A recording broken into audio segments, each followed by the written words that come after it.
According to a recent UN study, animal agriculture accounts for 38% of the world's land use, 19% of the world's greenhouse gas emissions, and 70% of global freshwater consumption. That's a lot of resources. The UN recently advised a global shift towards a vegetarian diet in order to save the world from hunger, fuel poverty, and the negative impacts of climate change. In order to decrease meat consumption, the UN is strongly encouraging world governments to change their fiscal policies by reforming taxes and subsidies so that vegetarian food is cheaper. Just more animals running around, that's it. I know it's more expensive, but that's not a good thing. It's like eco-friendly and that you're healthier. I don't know. Well, I actually did hear that according to the UN, more animal agriculture takes up more than half of the water supply in the whole world. And that's a lot of water for us. No.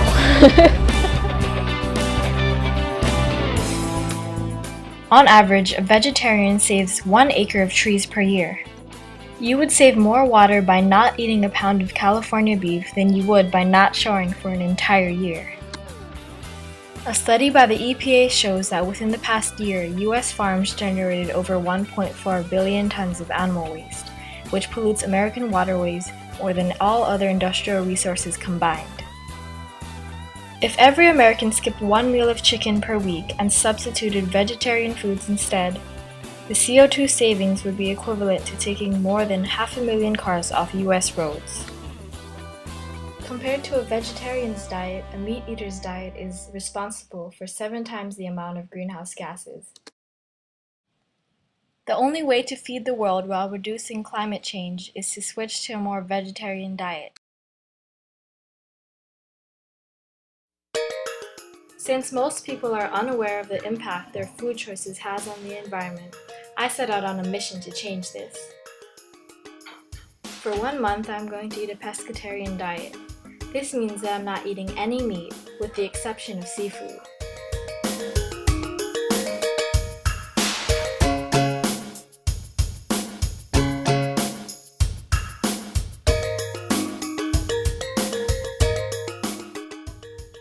In addition, I'm only eating organically grown produce, limiting myself to 5 processed foods a day, and not eating any foods with artificial ingredients or preservatives. My main goals for this project are to reduce my carbon footprint and make more healthy and ethical eating decisions. I hope to inspire other people, especially my family and friends, to make healthier eating choices.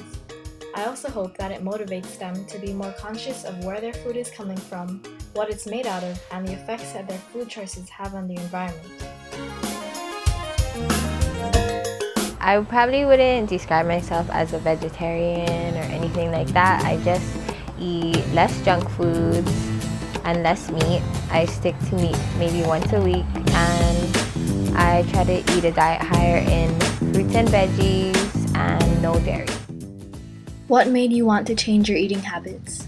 Just educating myself more and reading the benefits of certain things in your diet and how other things can affect you badly. Do you think that if other people were more educated, then they would change their eating habits too? I would say yes and no, just because it's hard. Some people are very stubborn, so it's hard for them to change. Even for me, it's hard because I'm not used to eating so many fruits and vegetables, and I'm not really used to like the flavors of it, and I get a lot of cravings for bad stuff. But I know the longer I do it, then the better it would be for me. What is your opinion of vegetarianism? I feel that it's probably better, but I think they eat too much soy, and I don't know if soy is all that good for you. But I do respect that they eat mostly fruits and veggies, but I also think it should be all organic. Is the price of organic worth it? In the end, it's more beneficial to pay extra money if your health is at risk. And if I were to just get the regular stuff that's not organic just to save money, I know that if I get cancer in the end, then that's going to cost a lot more than just $1. So the short-term costs outweigh the long-term benefits? Yes, and I'll feel guilty if I give my kids things that are not organic because I know there's pesticides and chemicals that can affect them. I would consider myself what is called a nutritarian. Can you explain what that is? A nutritarian is someone who bases their food choices off of micronutrient-rich foods to calories.